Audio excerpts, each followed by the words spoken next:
Starting prayer. वसुधैवसुतं देवं कंसचाणूरमर्दनं देवकी परमानन्दं कृष्णं वन्दे जगद्गुरुं कृष्णं वन्दे जगद्गुरुम्. మనము ఇప్పటి వరకు ఆత్మజ్ఞానంలో ఉన్నామండి. 2వ అధ్యాయం ఆత్మజ్ఞానంలో ఉన్నాము. సో మనము ఇంతవరకు 29వ శ్లోకంకి వచ్చాము. 28 శ్లోకాలు మనకి అయ్యిందనమాట. సో ఒక్కసారి 28వ శ్లోకాన్ని అట్లా చదువుకొని నెక్స్ట్ 29th శ్లోకానికి వెళ్ళిపోదాము. 28th శ్లోకము. అవ్యక్తాదీని భూతాని వ్యక్తమధ్యాని భారత అవ్యక్తాని ధనాన్యేవ తత్ర కా పరిధీవన. అవ్యక్తాదీని భూతాని అంటే మధ్యలోనే వచ్చినవి మధ్యలోనే వెళ్ళిపోతూ ఉంటుంది. కానీ అలాంటి వాటి కోసం నువ్వు కంగారు పడక, బాధపడక, దుఃఖించద్దు. పరిదేహన అంటే దుఃఖపడద్దు అని చెప్పి చెప్తున్నారనమాట. అంటే ఫస్ట్ ఏది ఉంటుందో లాస్ట్ వరకు అదే ఉంటుంది. మధ్యలో వచ్చినవి మధ్యలోనే వెళ్ళిపోతాయి. ఆత్మ అనేది శాశ్వతము. నీ దేహం అనేది మధ్యలోనే వచ్చింది, సో మధ్యలోనే వెళ్ళిపోతుంది. ఇలాంటి వాటి గురించి నువ్వు దుఃఖించద్దు అని చెప్పి మనకి పరమాత్ముడు చెప్తున్నాడు అనమాట. ఓకే, దాని గురించి కూడా మనం చాలానే మాట్లాడుకున్నాము. నెక్స్ట్ శ్లోకానికి వెళ్ళిపోదాము. దీంట్లో ఆశ్చర్యం అని అనేది మొదటి విషయము. ఏదైనా మనకి ఆశ్చర్యం ఎప్పుడండి కలుగుతుంది? మామూలుగా మనకి ఏదైనా కొత్తగా చూసినప్పుడు, అంటే ప్రతిరోజు రెగ్యులర్ గా చూడడం వల్ల మనకు ఆశ్చర్యం కలగదు కదా. కొంచెం అరుదుగా చూసినప్పుడు, కొంచెం స్పెషల్ గా ఉన్నప్పుడు, కొంచెం అది ఇంకెక్కడా దొరకదు, ఇక్కడ ఒక్కటే ఉన్నది, ఎప్పుడూ చూడలేదు, ఇప్పుడే చూశాను అన్నప్పుడే కదా సో ఆశ్చర్యం అనేది కలుగుతుంది. అట్లా మనకి దేనికి ఆశ్చర్యంగా ఉంటది అనేది పరమాత్మ చెప్తున్నాడు అనమాట. ఆశ్చర్యవత్ పశ్యతి కశ్చిదేనం ఆశ్చర్యమద్వదతి తథైవ చాన్యః ఆశ్చర్యవచ్చైనమన్యః శృణోతి శ్రుత్వాప్యేనం వేద న చైవ కశ్చిత్. ఇక్కడ అదే చెప్తున్నారండి. ఆశ్చర్యవత్ పశ్యతి కశ్చిదేనం. ఆశ్చర్యం అంటే ఇక్కడ ఆశ్చర్యం అనే దానికి మనము అరుదు అనే ఒక మీనింగ్ ని తీసుకోవాలన్నమాట. ఇక్కడ చాలా అరుదంట. ఏంటి అరుదు? ఇప్పుడు ఆశ్చర్యం వశ్పచ్చతి కశ్చిదేనం, చూసే వాళ్ళు కూడా అరుదు. ఆశ్చర్యం అంటే అరుదు అన్నట్టు మీనింగ్ తీసుకోవాలి అని చెప్పాను కదా. దీన్ని చూసేవాళ్ళు అరుదు, అండ్ వినేవాళ్ళు అరుదు, తెలుసుకునేవాళ్ళు అరుదు, అండ్ చెప్పేవాళ్ళు కూడా అరుదు, అండ్ గ్రహించే వాళ్ళు కూడా చాలా అరుదు అని చెప్పి చెప్తున్నారు అనమాట. దేని గురించి? మనం ఇన్ని రోజులు నేర్చుకున్నటువంటి ఆత్మజ్ఞానం గురించి చెప్తున్నారు శ్రీకృష్ణ పరమాత్మ. ఇలా ఈ ఆత్మజ్ఞానాన్ని చెప్పేవాళ్ళు కూడా అరుదు, అండ్ వినేవాళ్ళు కూడా అరుదు, అది తెలుసుకోవాలి అని అనుకునే వాళ్ళు అరుదు, అండ్ గ్రహించే వాళ్ళు కూడా అరుదు. వింటాము కానీ దాన్ని గ్రహించడం అనేది చాలా కష్టము. అరుదు అంటే ఇంకా అది కష్టం కదా. సో ఎక్కడా లేనిది అనేటప్పుడే మనకి ఆశ్చర్యం అనేది కలుగుతుంది. సో అలా ఆశ్చర్యంగా ఎవరో ఒక్కరే వింటారు. ఆశ్చర్యంగా దాన్ని అనుభవంలోకి తెచ్చుకునేది కూడా ఎవరో ఒక్కరే ఉంటారు. చాలా తక్కువ పర్సంటేజ్ మనకి ఈ ఆత్మజ్ఞానం గురించి చెప్పేవాళ్ళు కానీ, వినేవాళ్ళు కానీ, విన్నా ఆచరించే వాళ్ళు కానీ చాలా తక్కువగా ఉంటారు అని చెప్పి శ్రీకృష్ణ పరమాత్మ మనకి ఇక్కడ చెప్తున్నారు అనమాట. దీన్ని మామూలుగా దీన్ని థెరపీ లాగా, థెరపీ అంటే ఎట్లండి, మనము ఒక 10 రోజులు అట్లా చేయించుకుంటాము, తర్వాత మనకి సెట్ అయిపోయిన వెంటనే మనము వదిలేస్తాము. అంతే కదండి. అట్లా థెరపీ లాగా ఆత్మజ్ఞానాన్ని ఆ చేసి వదిలేయకూడదు. ప్రాక్టికల్ సైన్స్ అంటారండి. ఆత్మజ్ఞానాన్ని ప్రాక్టికల్ గా మనము అనుభవించాలి. మనం ఇన్ని రోజులు తెలుసుకున్నాము. ఆ ఎప్పటి నుంచో వింటున్నాము. ఆత్మ ఎప్పుడు ఉంటుంది, దేహం ఉండదు, చనిపోతాము, మళ్ళా పుడతాము. ఇవన్నీ విని మనకి ఎట్లా అంటే ఇప్పుడు కూడా అన్ని శ్లోకాల గురించి చెప్పిందే రిపీట్ చేసి ఇన్నిసార్లు ఎందుకు ఆయన చెప్తా ఉన్నాడు అని నాకు కూడా అనిపించిందండి చెప్పకపోతే. అప్పుడు నేను ఒక్కొక్క శ్లోకానికి నెమ్మదిగా మనం పోను వెళ్తున్న కొద్దీ ఆయన ఎందుకు అన్నిసార్లు చెప్పాడు అనేది కూడా సేమ్ మనం ఏమేమి అనుకున్నామో ఇన్ని రోజులు ఇంత అంటే ఆ ఎందుకు ఇన్నిసార్లు చెప్పాడు ఈయన, ఇన్నిసార్లు చెప్పాలా, మనం ఒకసారి చెప్తే తెలుసుకోలేమా అన్నట్టు అనుకుంటాం కదా. ఆయన ఇక్కడ చెప్తున్నారు క్లియర్ గా అనమాట. ఏమంటే ఆత్మజ్ఞానం అనేది థెరపీ కాదు. ఆత్మజ్ఞానం అనేది ఆచరణ పూర్వకమైనటువంటి విజ్ఞానం, అంటే ప్రాక్టికల్ సైన్స్ అన్నమాట. మనం దాన్ని ఆ ఆచరణలో పెట్టినప్పుడే మనకి మార్పు అనేది కనపడుతుంది. సో ఆచరణలో పెట్టడం కోసమని పాపం ఆయనకి తెలుసు, వినేవాళ్ళు అరుదు అండ్ అర్థం చేసుకునే వాళ్ళు అరుదు, దాన్ని అనుభవించే వాళ్ళు కూడా చాలా అరుదు అని ఆయనకి కూడా తెలుసు. అయినా కూడా ఎవరో ఒక్కరో ఇద్దరో అయినా కూడా ఆయన ఆయన మాట విని ఆత్మజ్ఞానాన్ని తెలుసుకుంటారేమో అని ఒక చిన్న ఆశ అన్నమాట. సో దాని వలన ఆయన అన్ని సార్లు చెప్పడం జరిగిందనమాట. దీన్ని ప్రత్యక్షంగా మనం అనుభవించినప్పుడే అప్పుడే మనము ఇంకా లైఫ్ ని బాగా లీడ్ చేయగలుగుతాం అనమాట. ఎప్పుడైతే నువ్వు శాశ్వతమైన వాడివి అని తెలుసుకుంటావో, ఈ దేహం అనేది శాశ్వతం కాదు, నువ్వు శాశ్వతమైన వాడివి అని తెలుసుకుంటావో, మన వ్యవహారిక భాష దగ్గర నుంచి, మన నడవడిక దగ్గర నుంచి, మన యొక్క జీవితంలో వచ్చే మార్పులు చాలా చోటు చేసుకుంటాయి అన్నమాట. ఎప్పుడైతే మనం ప్రాక్టికల్ గా మనం అనుభవించి మనం చెయ్యాలి అనుకుంటామో అప్పుడే ఈ మార్పులన్నీ వస్తాయన్నమాట. సో అప్పుడు మాత్రమే మనం ఉన్నప్పుడు కూడా ఈ దేహంతో ఏం చేయాలో అది చేస్తూ మన యొక్క ఆత్మజ్ఞానాన్ని తెలుసుకోవటం వల్ల మన పాపకర్మలన్నీ క్షయమయ్యి మన ఇంకొక జన్మలు లేకుండా మనము మోక్షానికి అర్హతని కలిగి ఉంటాం అన్నమాట. ఈ ఈ ప్రాక్టికల్ సైన్స్ ని ఎప్పుడైతే మనము మన జీవితంలోకి ప్రవేశపెడతామో అప్పుడే మనలోని సత్వగుణం అనేది ప్రధానంగా చోటు చేసుకుంటుంది అనమాట. ఈ గుణాల గురించి మళ్ళా మనం వస్తూ ఉంది, మాట్లాడుకుందాం అప్పుడు. ఓకే, సత్వగుణం అనేది అందరికీ కొంచెం తెలుసు కాబట్టి నేను ఇప్పుడు ఆ గుణాల్లోకి వెళ్ళట్లేదు. ఓకే, సత్వగుణం అనేది మనం ఎప్పుడైతే ప్రాక్టికల్ సైన్స్ లోకి మనము మన లైఫ్ లో మన ఆత్మజ్ఞానాన్ని గురించి తెలుసుకోవాలి అనే ఆతృత కలిగి దాన్ని మళ్ళా మనము ప్రాక్టికల్ గా ఎప్పుడైతే అనుభవించగలుగుతామో అప్పుడే మనలో సత్వగుణము పెరుగుతుంది అండ్ రజోగుణము తమో గుణము తగ్గుతుంది అనమాట. అప్పుడు ఎప్పుడైతే ఇప్పుడు ఇప్పుడు క్లియర్ గా ఉందనుకోండి అద్దము, అప్పుడే కదా మనకి మన ప్రతిబింబం పర్ఫెక్ట్ గా కనపడుతుంది. ఇప్పుడు ఏదో అలికేసిన అద్దంలోని మనం చీర కట్టుకొని చూడాలి అని అనుకోం కదా. మన చీర బాగా కనపడాలి, మన ఫేస్ బాగా కనపడాలి. సో మనం ఏమనుకుంటాం, క్లియర్ గా ఉన్న అద్దంలోనే చూడాలి అని అనుకుంటాం. సో అలాగా ఎప్పుడు కూడా నిర్మలమైన అర్థములో మనం ఎంత బాగా కనపడతామో అలాగా ఇప్పుడు ఆత్మజ్ఞానం అనేది మన యొక్క మనము ప్రాక్టికల్ గా ఎప్పుడైతే అనుభవించగలుగుతామో అప్పుడే మన యొక్క నిజమైన స్వరూపం అనేది బయటపడుతుంది అనమాట. అండ్ ఇంకొక ఎగ్జాంపుల్ చెప్పాలంటే బాగా నీట్గా ఉండే గుడ్డ, బాగా మంచి గుడ్డ ఎప్పుడు రంగుని ఎంత బాగా పట్టుకుంటుంది. మురికి గుడ్డ అనుకోండి రంగుని పట్టుకోలేదు కదా.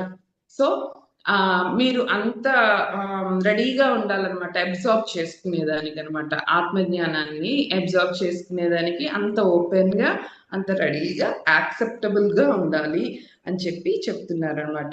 ఇంకా ఇంకొక ఉదాహరణ ఏం చెప్పచ్చు అని అంటే, ఇప్పుడు మనం మొక్కలు వేస్తాము, భూమి గట్టిగా ఉందనుకోండి మొక్కలు పెరగవు కదా. భూమి ఎప్పుడైతే మెత్తగా ఉందో దానికి అనుకూలంగా ఉందో విత్తనం అప్పుడే లోపలికి వెళ్ళి మళ్ళా స్ప్రౌటింగ్ అనేది వచ్చి మళ్ళా మొక్క వస్తుంది బాగా. సో మనము అట్లా అబ్జర్వ్ చేసుకునేదానికి, నువ్వు అబ్జర్వ్ చేసుకునేదానికి రెడీగా ఉండాలి అని చెప్పి మనకి ఎగ్జాంపుల్స్ చెప్తున్నారు అనమాట ఇక్కడ. అండ్ ఆత్మజ్ఞానం అనేది బ్రహ్మ సాక్షాత్కారం అని అంటారు అనమాట. సో ఇది లభించడం అనేది చాలా అరుదుగానే జరుగుతుంది. అండ్ అందరూ దీనిని ఒకవేళ లభించినా కూడా మనకి అందరూ కూడా చెప్పరండి, అందరూ చెప్పరంట. మనకి రమణ మహర్షి లాంటి వాళ్ళు ఎవరో ఒకరు ఉంటారు, వాళ్ళు మాత్రమే చెప్తారు. అలా అని ఆయనకు ఒక్కరికే అయింది మిగిలిన వాళ్ళకి అవ్వలేదు అని అనుకోవడానికి కూడా లేదనమాట. ఎందుకంటే ఈ అరుణగిరి కొండల్లో చాలా మంది పుణ్యపురుషులు ఉన్నారంటండి. వాళ్ళందరికీ కూడా ఆత్మజ్ఞానం అనేది కలిగి, అయితే చెప్పినా నీకు అర్థం కాదనే విషయం కూడా వాళ్ళకి తెలుసు అనమాట. ఇప్పుడు మనకు చెప్పారు కదా, ఆశ్చర్యమత్పశ్యతి కశ్చితేనం, చూసేదానికి అరుదు. ఆశ్చర్యమద్వదతి తదైవ చాన్య, మన్యే శృణోతి, వినేవాళ్ళు కూడా అరుదు. అండ్ శ్రుత్వాపేనం వేద నచైవ కశ్చిత్, అంటే దుర్లభము. కశ్చిత్ అంటే అక్కడ దుర్లభము అని చెప్పి, ఎవడో ఒక్కడు మాత్రమే దాని గురించి తెలుసుకుంటాడు అనే విషయం వాళ్ళకి కూడా తెలుసు అనమాట. సో అందుకోసం అందరూ చెప్పేదానికి కూడా రారంటండి. సో ఈ దీని గురించి తెలుసుకున్నంత మాత్రాన నాకు తెలుసులే అని అనుకోవడం కాదు, అనుభవంలోకి తెచ్చుకోవాలి అన్నట్టు ఇక్కడ మనకి చెప్తున్నారు అనమాట. అండ్ చిత్తశుద్ధి వలన చిత్తశుద్ధి కలవారు లోకంలో చాలా అరుదుగా ఉంటారు. అలా వాళ్ళు మాత్రమే ఈ ఆత్మ అనుభూతిని పొంది అరుదుగా ఉన్నటువంటి భగవంతుణ్ణి చేరుకోగలరు అని చెప్పి చెప్తున్నారు అనమాట. అండ్ ఇది వచ్చి మనకి ఈ పద్యం ఇలాగ కఠోపనిషత్తులో 7వ వాక్యంలో ఉందంటండి. అంటే మనకి ఇక్కడ ఉపనిషత్తులు కూడా కలిపి భగవానుడు మనకి ఏది కావాలో అది అందించాడు అన్నట్టు ఒక ఇక్కడ ఇంకొకసారి మనము చెప్పుకోవచ్చు అనమాట. అండ్ ఆత్మ అనేది కనపడదు కదండి, సో వినపడదు, కనపడదు, అండ్ ఇంద్రియాలకు కూడా మనం టచ్ చేయలేము అండ్ ఫీల్ అవ్వలేము, అండ్ అది కాలదు. ఇవన్నిటి గురించి కూడా మాట్లాడుకున్నాం. చాలా సూక్ష్మమైనది, చాలా చిన్నది, హృదయంలోని ఎక్కడో ఉంటది అనమాట, దాగి ఉంటది. ఆత్మ అనేది మన తల వెంట్రుకలో ఆ చివర ఉంటది కదండి, ఆ చివరలో 7వ వంతు ఉంటదటండి. అంత చిన్నదనమాట, అంత చిన్నదనమాట. సో దాన్ని మనం తెలుసుకోవాలి అని అంటే మనం చేయాల్సింది నిష్కామ కర్మ అండ్ భక్తి అండ్ వైరాగ్యము, ధ్యానము అనేవి మనం చేయాలన్నమాట. వీటన్నిటి గురించి ఫర్దర్ గా ఒక్కొక్కటి బ్రీఫ్ గా వస్తుందండి. సో నేను జస్ట్ ఇంట్రడక్షన్ మాత్రమే మీకు ఇక్కడ చెప్తున్నాను. ఓకే, సో మనము ఆత్మను గురించి తెలుసుకోవాలి అంటే దాన్ని ఆత్మజ్ఞానాన్ని అనుభవంలోకి తెచ్చుకోవాలి. అండ్ నిష్కామ కర్మ చేయాలి, భక్తి అండ్ వైరాగ్యము అండ్ ధ్యానము అనే సద్గుణాలను మనం పెంచుకుంటూ పోతే మన హృదయం అనేది నిర్మలంగా అవుతుంది. ఎప్పుడైతే మన దాంట్లో వైబ్రేషన్స్ తగ్గి మనం నిలకడ స్థితిలో ఉన్నామో అప్పుడే మనకి దేవుడు అనే ఆత్మజ్ఞానం అనేది కలుగుతుంది. అండ్ ఈ ఆత్మజ్ఞానము తెలుసుకోవాలనే కోరిక కూడా ప్రతి ఒక్కరికి కలగదంటండి. ఇంకా లాస్ట్ జన్మల్లోకి వచ్చినప్పుడు మాత్రమే ఆ కోరిక కూడా కలుగుతుందంట. లేదు అని అంటే నువ్వు కూర్చొని చెప్పినా కూడా వాడు కూర్చొని కూడా కూర్చోడంట, అలా ఉంటదంట. మనమే చూసాం కదండి, చాలా అంటే మన గ్రూప్ లో ఉన్న వాళ్ళే చాలా మంది వరకు, అంటే కొంచెం మంది వీలు కాక రాలేదు, కొంచెం మంది అర్థం కాక రాలేదు. అండ్ అర్థం ఎప్పుడు కాదు అని అంటే తెలుసుకోవాలనే కోరిక ఉండాలి. అండ్ వచ్చి ఈ ఆత్మజ్ఞానం అనేది అర్థం కాదండి, ఎందుకు అనేది కూడా మనము చెప్పుకున్నాము. సో ఇది ఇంకా ఆఖరి జన్మలు అన్నప్పుడు మాత్రమే దీనికి తెలుసుకోవాలని కోరిక కూడా పుడుతుందంట. అండ్ అలాంటి సిచ్యువేషన్స్ కూడా క్రియేట్ అవుతుంది అంట. అలా అని కూడా ఇక్కడ మనకి చెప్పారనమాట. అదే విధంగా ఆత్మని చూసేవాడు అండ్ వినేవాడు అండ్ చెప్పేవాడు, చెప్పిన అనుభవంలోకి తెచ్చుకున్నవాడు కూడా చాలా అరుదు, ఇది ఆశ్చర్యమైనది అని చెప్పి ఆ చెప్తున్నారు. అలాంటి వాళ్ళు దొరకడము మహా దుర్లభం, అంటే చాలా కష్టము అని చెప్పి ఆయన చెప్తున్నారు అనమాట. అండ్ ఆ ఆత్మ అనేది నిత్యుడు అనమాట. కావున ఎవరికో ఆత్మ అనేది ఫస్ట్ నుంచి లాస్ట్ వరకు ఉంటుంది. సో అలాంటి ఆత్మ గురించి శోకించొద్దు అని చెప్పి ఆయన ఇంకొకసారి ఫుల్ గా మనకి ఎక్స్ప్లెయిన్ చేస్తున్నారు అనమాట. అండ్ దీన్ని ఫుల్ గా అర్థం చేసుకోవాలి అంటే ఒక చిన్న స్టోరీ చెప్తానండి. దానివల్ల కొంచెం అర్థం అవ్వచ్చు. ఈ ఇప్పుడు ఒక జనరేషన్ లో ఒక 100 మందిని అట్లా తీసుకెళ్లి జైల్లో పెట్టేశారు. జైల్లో పెట్టేస్తే వాళ్ళకి 2 జనరేషన్స్ అయిపోయింది. అక్కడే పిల్లల్ని కన్నారు అండ్ అక్కడే ఉన్నారు. సో అందుకోసం 2 జనరేషన్స్ అయిపోయింది. వాళ్ళకి జైలు ఒక్కటే తెలుసు అనమాట. వాళ్ళకి బయట ప్రపంచం తెలియదు. అసలు బయట ప్రపంచం ఉంటుందనే విషయం కూడా వాళ్ళకి తెలియదు. ఏదో టైంకి వాళ్ళు బెల్ కొడతారు, వాళ్ళు ఏది పెడతారో అది తినేయాలి, మన పని మనం చేసుకోవాలి, అంతవరకే తెలుసు అనమాట. బయట ప్రపంచం గురించి వాళ్ళకి అసలు తెలియదు అనమాట. సో దాంట్లో ఎవడో ఒకడు జైలు నుంచి బయటపడ్డాడు అనమాట. సో అలాంటి బయటపడిన వాడు దీన్ని చూసి చాలా ఆశ్చర్యపోయాడు. ఇంత ప్రపంచం ఉందా, అంటే ఇలా చెట్లు ఉంటాయా, మనమే కోసుకొని తినచ్చా, మనమే ఫుడ్ చేసుకోవచ్చా, మనకు నచ్చినట్టు మనమే ఉండొచ్చా, మనకి రెస్ట్రిక్షన్స్ లేదా, ఇదే ఆనందం అంటే అని ఒక్కడు మాత్రం బయటపడి వాడు చూశాడనమాట. వాడు చాలా ఆశ్చర్యపోయాడు. వాడు మిగిలిన వాళ్ళకి చెప్పాలి అని అనుకొని జైలు దగ్గరికి వెళ్ళి ఇట్లా ఇలాంటి ప్రపంచం ఉంది ఇది అని చెప్పి చెప్పాడనమాట. అని చెప్తే వాళ్ళు అడిగారంట, అంటే ఇంతకన్నా పెద్ద బొచ్చు మనకి ఇస్తారా, అంటే ఈ బొచ్చులో కన్నా ఇంకా పెద్ద బొచ్చులో అన్నం పెడతారా, అంటే ఇంతకన్నా మనకి ఎక్కువ ఫ్రూట్స్ వస్తాయా, మనమే కోసుకోవచ్చా అన్నట్టు వాళ్ళు అంత ఆశ్చర్యంగా అడిగారనమాట. అంటే మనము అట్లా జైల్లో పడి ఒక జన్మ తర్వాత ఇంకో జన్మ, ఇంకో జన్మ తర్వాత ఇంకో జన్మ, అలా ఎన్నో కోట్ల జన్మల నుంచి మగ్గిపోతూ ఉన్నాము. ఒక్కసారి నువ్వు ఆ బయటకి రా అన్నట్టు ఈ స్టోరీలో చెప్తున్నారండి. సో అలాగా చెప్పేవాళ్ళు కూడా మనకి చాలా అరుదుగా ఉంటారు. సో దాని గురించి నువ్వు అనుభవంలోకి ఎప్పుడైతే తెచ్చుకుంటావో అప్పుడే నువ్వు దాన్ని పూర్తిగా అనుభవించగలుగుతావు అని చెప్పి మనకి పరమాత్మ ఇక్కడ చెప్తున్నారు అనమాట. ఇది అంత తేలిక కాదు, దీన్ని కష్టపడాలి, కొంచెమైనా కష్టపడితేనే నీకు అనుభవంలోకి వస్తుంది అన్నట్టు ఇక్కడ చెప్తున్నారు. ఆత్మ అనేది సర్వవ్యాపకము అండ్ ఆత్మ అనేది మాత్రం సర్వవ్యాపకంగా ఉంటది. కానీ ఆత్మ జ్ఞానులు అనే వాళ్ళు అంతటా ఉండరు. అండ్ దాన్ని అనుభవంలోకి తెచ్చుకున్న వారు ఇంకా చాలా తక్కువ. అండ్ అనుభవంలోకి తెచ్చుకున్నా కూడా చెప్పే వాళ్ళు కూడా చాలా తక్కువ అని చెప్పి చెప్తున్నారు అనమాట. దాన్ని తెలుసుకోవాలి అని అంటే ఆత్మజ్ఞానాన్ని ఎక్కువ వినడం వల్ల మనము దాని గురించి నెమ్మదిగా ఒక్కొక్కటి తెలుసుకుంటాము అని చెప్పి చెప్తున్నారు అనమాట. అండ్ దీంట్లో భోగాశక్తులు, కర్మాశక్తులు, జ్ఞానాశక్తులు అండ్ జ్ఞానులు అని ఉంటాయి అన్నమాట. భోగాశక్తులు అంటే మనము ఇప్పుడు అనుభవిస్తాం కదండి, భోగాలన్నీ అనుభవించడానికే మనము ఫస్ట్ ఎక్కువ మనము యాంగ్జైటీ చూపిస్తాము.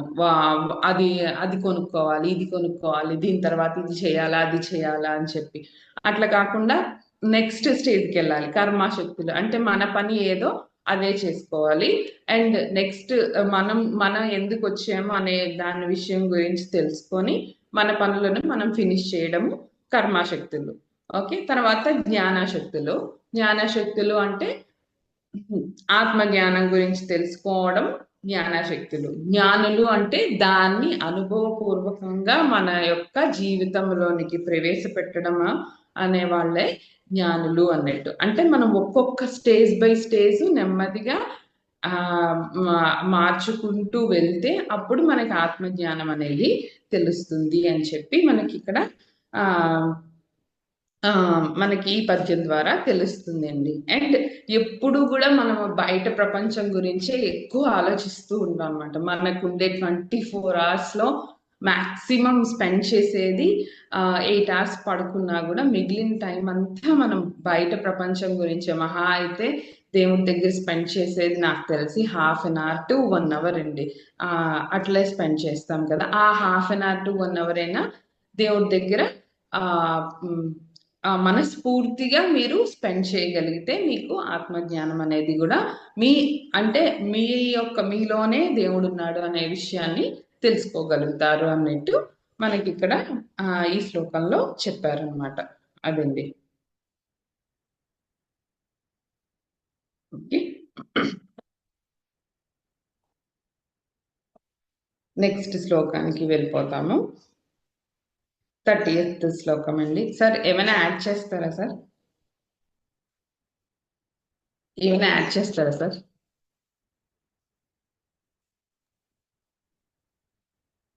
మనం విన్నదానికంటే మనం విన్న దాంట్లో ఎంత గుర్తుంటుందండి?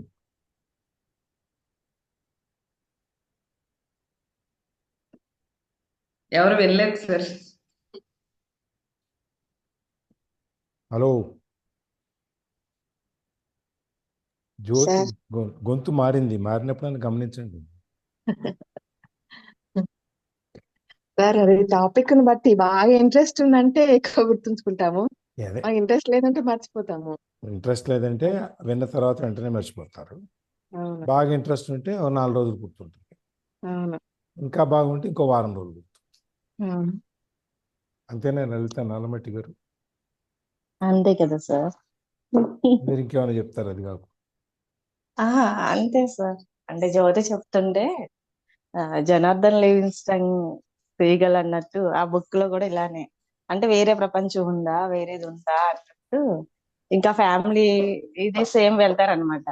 ఇక మనం ఇదే ప్రపంచం ఇదే జీవితం అన్నట్టు ఉంటారు, కానీ ఒక సీగల్ మాత్రం ఇక నెక్స్ట్ లెవెల్ కి రీచ్ అయిపోతూ ఉంటది. అదంతా ఉత్తిది మాయ, మనం ముందు భవిష్యత్తు లేదు దానికి అన్నట్టు అంటారు. ఇలా నమ్మిన వాడు, విశ్వాసం ఉన్నవాడు మాత్రం ఎదరికి వెళ్ళిపోతూ ఉంటాడు, మిగతా వాళ్ళందరూ అక్కడే ఉంటారు. ఇప్పుడు అంతే కదా, లేదా కోట్లాది మంది కూడా ఆత్మజ్ఞానం కలిగిన వాళ్ళైతే ఆనంద సామ్రాజ్యాన్ని మనం చూసేయచ్చు. ఇన్ని రకాల మార్పులను కానీ ఇన్ని రకాలుగా ఈ ప్రపంచాన్ని చూడక్కర్లేదు కదా. అదే చెప్పండి జ్యోతి, బాగుంది. ఇప్పుడు మనం విన్నప్పుడు కొంచెంసేపు గుర్తుంటుంది, 4 రోజులు ఉంటుంది, 10 రోజులు ఉంటుంది, 15 చదివితే ఇంకొద్దిగా ఎక్కువ రోజులు గుర్తుంటుంది. అంటే మనకి డైజెస్ట్ అయితే మాత్రం లైఫ్ లాంగ్ మనం ఉన్నంత కాలం గుర్తుంటది. ఒక పాయింట్ గా మాత్రం చదివితే కొన్ని రోజులు గుర్తుండొచ్చు. అది వాళ్ళ ఇంట్రెస్ట్ ని బట్టి ఉంటుంది సార్. అదే మనం అనుభవిస్తే అది ఇంకా జీవితాంతం, తర్వాత జన్మలకు కూడా. ఇంకా మిగిలిన కూడా ఉన్నారు ఉండు. జీవితకాలం సార్ అనుభవిస్తే వీళ్ళదానికంటే చూసింది కొద్దిగా గుర్తుంటుంది సార్. ఆత్మ గురించి కూడా అదే.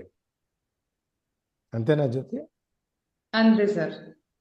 మనకి అన్ని విన్నట్టే ఉంటది, అన్ని ఇది తెలుసు కదా ఇది తెలుసు కదా అని అనుకుంటా. నేను ఏమేమి అనుకున్నానో కరెక్ట్ గా అవే వచ్చేసారు. నాకు నిజంగా భలే ఆశ్చర్యం వేసింది ఈ ఒక్క పద్యం చదివినప్పుడు మాత్రం.